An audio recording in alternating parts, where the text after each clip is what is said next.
Welcome back, it's a Thursday, to The Bit of Truth, the best place on YouTube to find your daily dose of donkeys, dipshits and donuts. So let's jump in. Now, starting off today, we just have to cover a couple stories of the recent Glastonbury festival. I'm sure it was a great time, especially for these idiots that thought it was a great idea to set up a picnic in front of that 100,000 plus crowd during Elton John's set. How stupid are you? It's Glastonbury, this isn't your garden. And also, how the hell could you even see the performance while sitting down? You are complete morons. You're completely entitled, and you're lucky that 100,000 people didn't walk all over you. But also, keeping the Glastonbury theme here, a huge cleanup, again, just like every year, has been launched to sort out the mess that everyone left. Now, where are all the eco-idiots complaining and rioting and stopping people from going into the festival, knowing that they're going to leave all of this shit everywhere? It's funny how they pick and choose their battles and who they want to affect. Wow. Yeah. Now, speaking of the eco-idiots, it's no wonder that this moped rider had enough. And decided to, and he decided to ride straight through Just Stop Oil, taking their banner with him. You, sir, deserve a knighthood. You're a winner up here and in here, and that's all that matters. Back on the trans debate here, the trans issues. Primary school teacher in Australia, she faces a sack for reading this gender identity book in front of school kids. Thank God, I hope you do get the sack. In fact, is it okay, Australia, if we borrow some of your government politicians to come over and teach ours a little bit of a lesson in how to protect kids? Because just like today, we've got another article they're identifying as foxes. Psycho talk. Now, this one's a bit of a funny one with a bit of a twist. This woman wins £6,000 for sexual discrimination in the workplace when her male colleague told her to go back to being a stripper.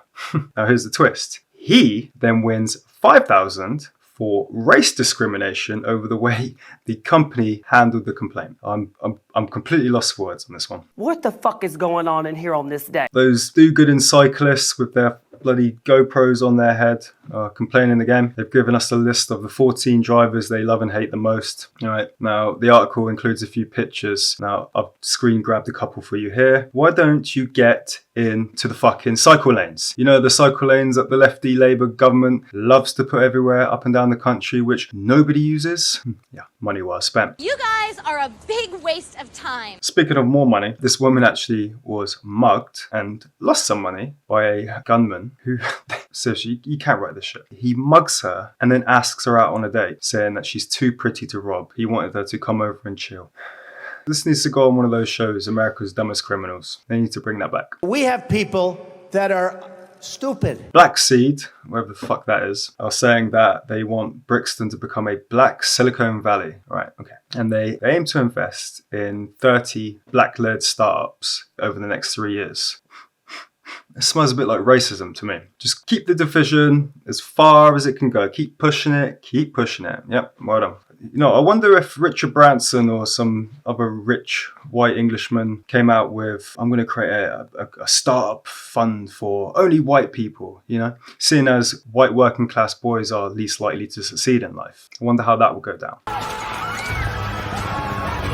Netflix viewers are apparently kicking off. They're kicking off because Netflix have recently decided to show the movie Titanic. Now, they're kicking off because this comes quite soon after the tragic events of the Titan submarine. Now, that's business, folks, and it's trending. Everything you see is about the Titanic submarine. I'm sure that the 3 people who are bored enough to complain about this bollocks probably actually sat there and watched the movies themselves. Well, you're damn right I did. More people that need to shut up is this driver who is left fuming that they've been charged a £100 fine. They pulled up outside of a Holiday Inn to take a phone call, an emergency phone call, for 15 minutes, and they ended up with a fine. Well, sorry, there's no way that a camera can tell that you're on an emergency phone call conversation. Besides, you park there, you need to pay the fine. That's life. That's too damn bad! I used to live in China, and if anyone's ever seen An Idiot Abroad with Carl Pilkington, it is exactly like that. Everything is on a stick. Now, I'm sure this kid wouldn't have been crying following his school meal, which traumatized him, where he found a dead headless rat. He found the head of a rat in his lunchbox. I'm sure he would have been fine if it was on that stick. Get in my belly! Here's the headline of this one. Size 22 influencer flaunts back and bust in sexy outfit. Now, I think they've confused us a little bit. I think what they actually meant to say was large woman, dresses immodestly and flaunts her back bust. I've never seen such great cleavage on someone's back before. Women, please remember to dress modestly. Just because you can doesn't mean you should. You're a smart motherfucker, that's right. Now, just to finish off with a couple funny ones, a pensioner was apparently trapped in her home after the Yodel Man, the Yodel delivery driver, left a parcel outside of her door, underneath the handle so that she couldn't get out. Well, two things I'm calling bullshit there. One, answer your door. If you're in, answer the door. Then you won't have this problem. Now, I know that delivery drivers do move at the speed of light and knock the door and run. But looking at these pictures, again, there is no reason why she couldn't have just opened the letterbox and poked it. Simple. Oh my fucking god, that's genius! And finally today, I would not like to be this man. This man had to have a penis padlock removed after he broke up with his girlfriend, right? She was the only one with the key. Now, this is a key example of why timing matters. What an idiot! That's my rant over for the day. If you liked the video, please give it a thumbs up. Let me know what your favorite story was from today. Thanks for watching. Please do subscribe, and I'll see you again tomorrow.